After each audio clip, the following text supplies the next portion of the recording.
Good morning students. आज हम English literature का फर्स्ट लेसन स्टार्ट कर रहे हैं। इस चैप्टर का नाम है this is Jody's phone.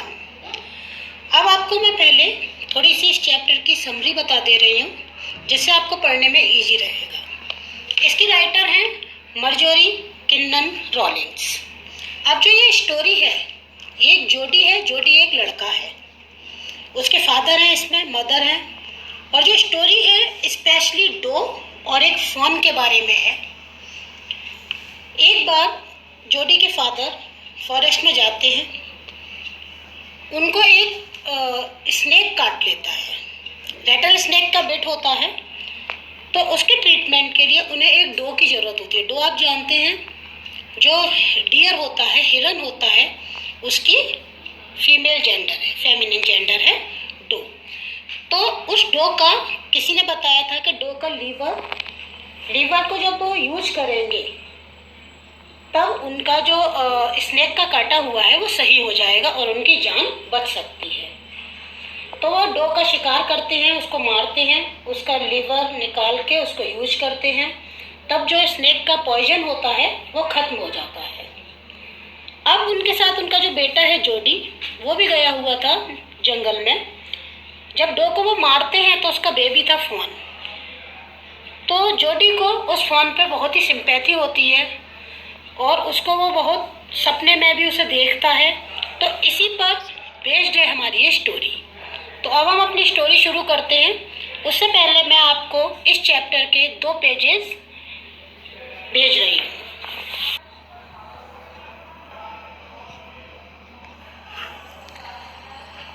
This is Jody's phone.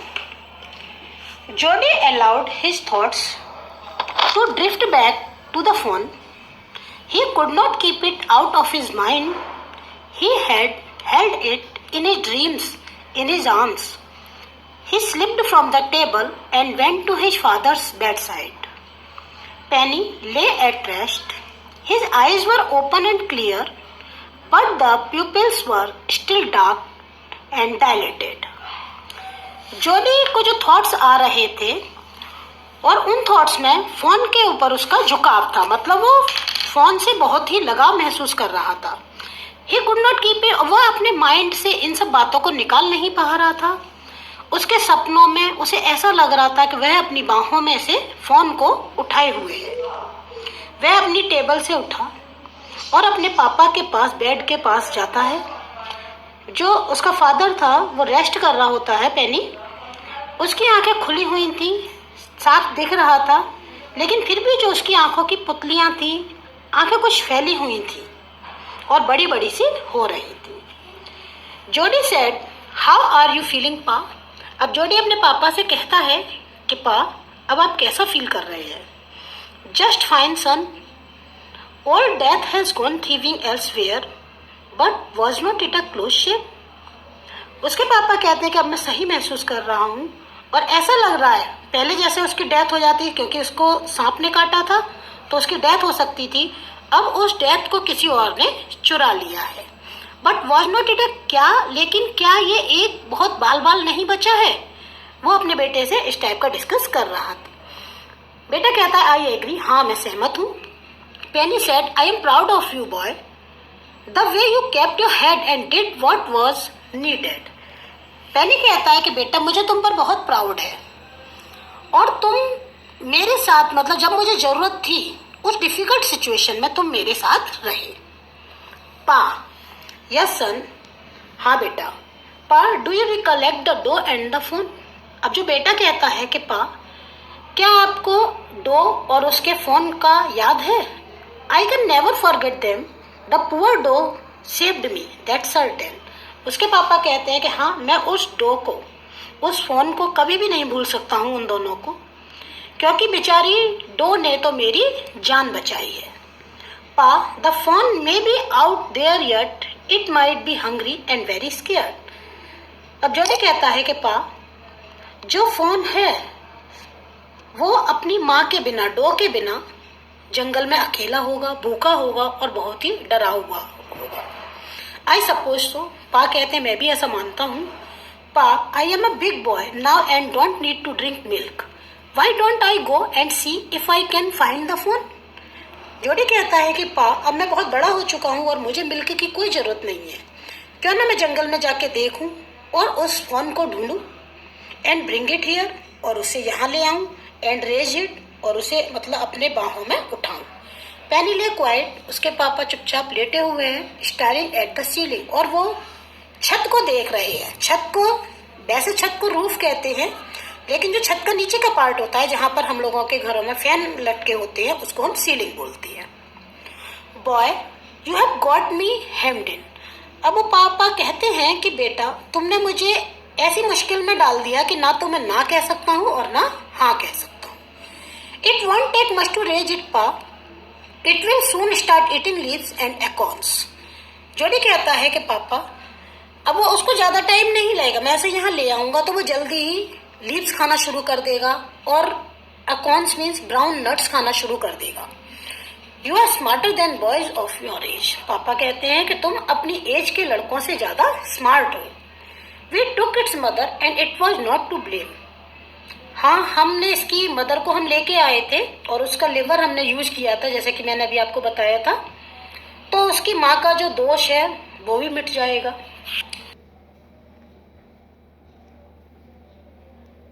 Surely it seems ungrateful to leave it to starve.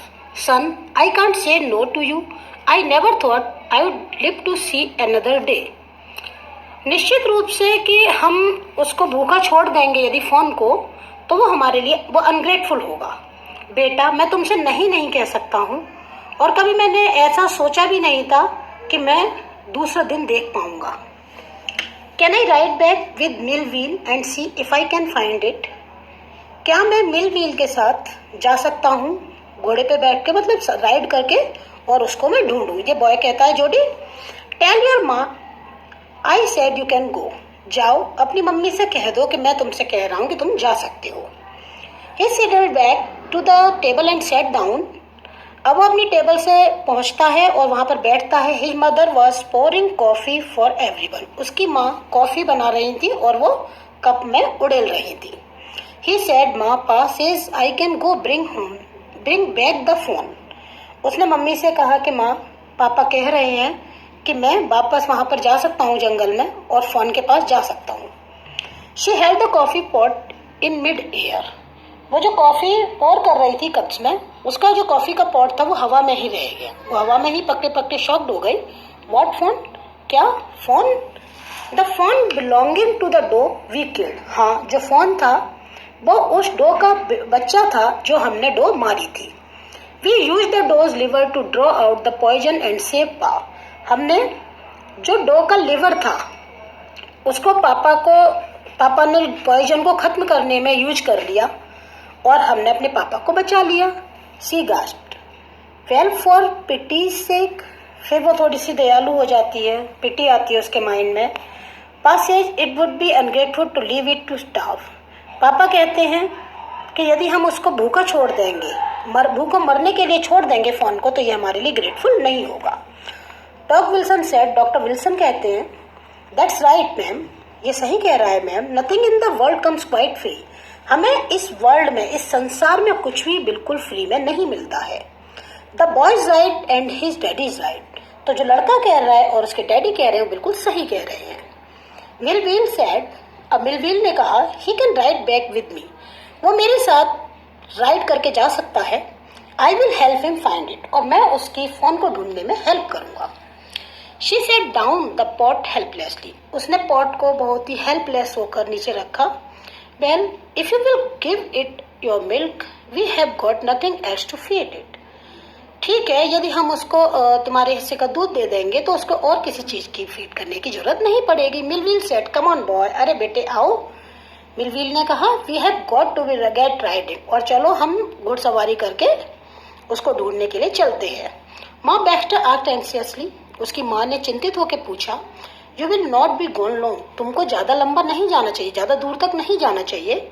जोडी सेड, जोडी ने कहा, I will be back before dinner for sure, कि डेफिनेटली, निश्चित रूप से मैं डिनर से पहले घर पर वापस आ जाऊंगा। Millwheel mounted his horse and pulled Jody up behind it. अब मिलव्हील ने अपने घोड़े पर सवार होता है और जोडी को अपने पीछे खींच के बिठा लेता। डियर स्टूडेंट्स, अब मैंने जो चैप्टर का मीन आपको बताया है, अभी ये 2 पेजेस हैं, चैप्टर बहुत लेंथी है, शायद 2 या 3 पार्ट्स में ये कंप्लीट हो जाएगा। तो आप नोटबुक पर इसके जो वर्ड मीनिंग है ये मैंने अंडरलाइन किए हुए हैं, आपको दिख रहे होंगे। इनको आप नोटबुक में लेसन 1 डाल के वर्ड मीनिंग कर लीजिए होमवर्क में और लर्न करना। और जो बुक के मैंने चैप्टर्स के जो पेजेस दिए हैं 2, उन पेजेस के अकॉर्डिंग मैंने आपको अर्थ समझाया है, तो आप उस अर्थ को समझिए, चैप्टर के मीन को समझ के लर्न करने की कोशिश करें बाद में, क्योंकि क्वेश्चन आंसर्स में ये हमारी हेल्प करेंगे।